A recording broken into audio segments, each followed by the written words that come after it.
The story starts with a girl named Yuno, a student with bright yellow hair, walking to her school.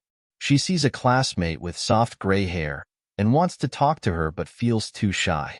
In class, the teacher is talking about languages, but Yuno can't focus. She keeps looking at the gray-haired girl, who eventually notices and smiles at her. Yuno's heart races, feeling both nervous and happy. The girl's name is Lucelles. After class, Yuno is walking home when Lucelles catches up to her. Lucelles asks if Yuno can teach her force arts, a skill Yuno is really good at. Yuno is surprised and flustered but agrees. Yuno lives in Nagin Labyrinth City, a place known for its scholars and explorers. One day, a giant robot monster appears in the city, causing chaos. Hunters fight the robot and finally shut it down, celebrating their victory. Later, Yuno is teaching Lucelles how to use force arts. Lucelles manages to move a stone, and Yuno cheers, proud of her friend. During lunch, Yuno and Lucelles talk about many things, including the queen who created Oriatia.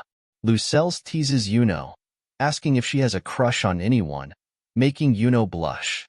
As they walk through the market, the ground suddenly shakes. An earthquake hits, and a massive robot appears, grabbing Lucelles. Yuno watches in horror as her friend is killed. Overcome with grief, she runs, but robots are everywhere, and her city is in ruins. Just as Yuno is about to give up, she's surrounded by robots. Anger surges through her, and she uses her force arts to destroy one robot. She realizes she could have saved Lucelles if she had acted sooner. Determined, she fights back, but the other robots are too strong. Exhausted, she screams that she doesn't care if she dies. Suddenly, a swordsman appears and effortlessly destroys the robots.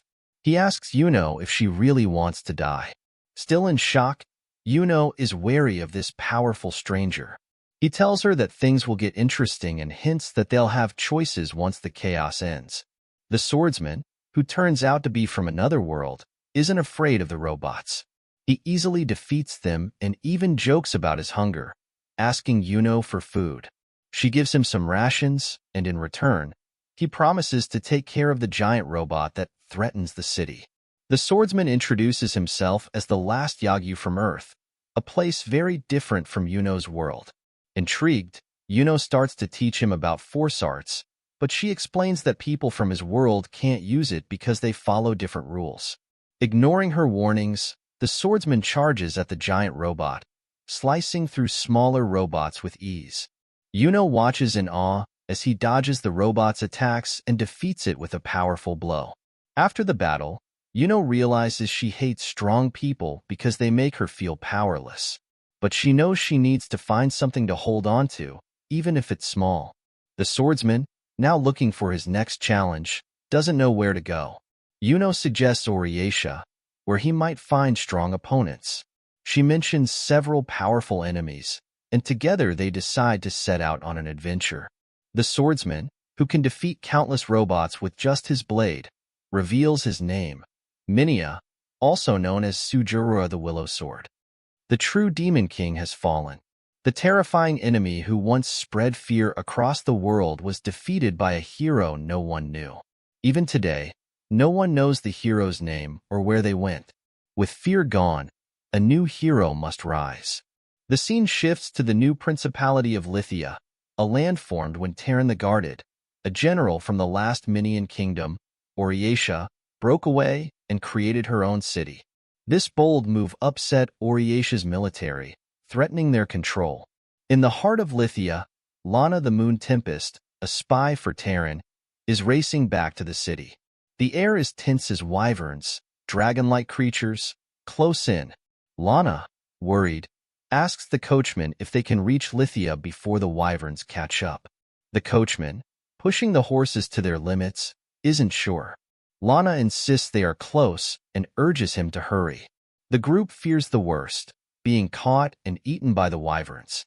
But then, Higware, a mysterious figure, reassures Lana that they are safe.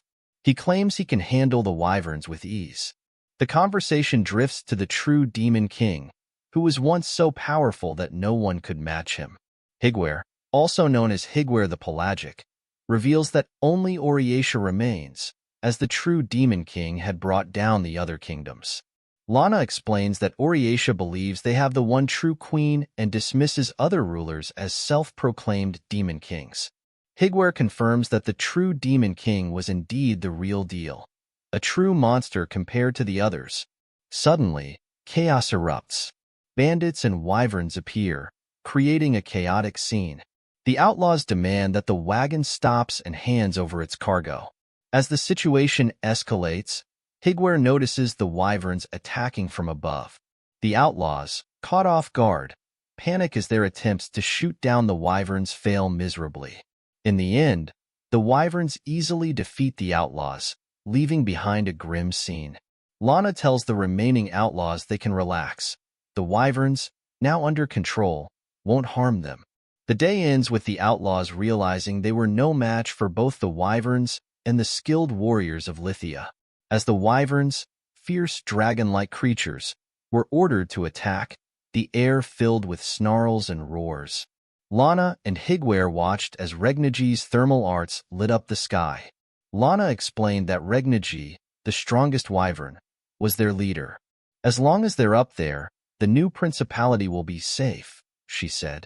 Higuer, curious, asked, if they're so powerful, why were we attacked? Shulk, another character, noted that bandits wouldn't attack invincible soldiers. There's more to this. We need to uncover the truth. Lana added, the bandits are just pawns. Someone is pulling the strings, someone who stands to gain from opposing Lithia. Higuer then inquired about Master Terran, known as a self-proclaimed Demon King. Shulk revealed that their real opponent was Oriatia, the last Minion monarchy. Oriatia is ruled by 29 officials, not the queen, he explained. Back in Oriatia, the officials discussed the threat posed by Lithia. The third minister, Jelki the Swift Ink, noted that an offensive move by Lithia would catch them off guard. War should be our last resort, he said. The officials debated their options. Jelki suggested that assassination might be necessary to avoid direct conflict. They considered using spies or causing a large-scale accident. Sometimes, people die in accidents, one official said with a smirk. In Tylete Ravine, the dragon hunting squad was encamped. The weary commander, who had been marching for days, was checked on by his soldiers. Peak, a concerned soldier, asked about the tracking unit. The commander, tired from the long march, confirmed that they were sure the Smoldering One, a dangerous dragon, was injured and holed up in its nest. The tracking continued with increased vigilance. The general discussed the chance to defeat the Smoldering One, aiming to secure his legacy. The strategy involved waiting for the dragon to weaken from starvation before launching an attack. However, an urgent message interrupted the plan. 6 shooters were under attack. The situation grew dire as the enemy, possibly the Smoldering One, advanced toward their location. Peak ordered an immediate retreat, but the general didn't listen. Peak then used a spell to force the general to fly to safety. The Smoldering One destroyed the camp with his fiery breath, leaving the general furious as his comrades perished. The dragon confronted his opponent, mocking them and questioning the whereabouts of other hunting parties. He revealed that Minion champions meant nothing to him and that dragons, like himself, could be just as mighty. The general, the sole survivor of his party, confirmed that no other Oriation soldiers were hunting the Smoldering One. The dragon vowed that his vengeance would be personal and unleashed his fiery wrath. Then, the general created a powerful attack spell and shot a big arrow at the dragon. But despite the general's efforts, the dragon remained unharmed and mocked his power as futile. The dragon noticed someone on the mountain, Uhlus the Star Runner, on the brink of defeating him. The dragon, feeling robbed of his pride and treasure, questioned why Uhlus continued to take from him. Uhlus explained it was simply his nature. The general, initially focused on the dragon, soon found himself engaged with Uhlus. The general fired an arrow at Uhlus, telling him to stay out of the battle because the dragon was his enemy. The dragon then attacked Uhlus with fire, but Uhlus dodged and shot the dragon in the eye with a gun. The dragon, enraged, retaliated. Uhlus used a spell to explode the bullet lodged in the dragon's eye, causing him great pain. The general fired another arrow at Uhlus, trying to stop him from killing the dragon. But the dragon unleashed his full firepower, attempting to burn both Uhlus and the general. Uhlus quickly cast a magic spell, shielding himself from the flames, and then used his lightning blade to split the dragon's body.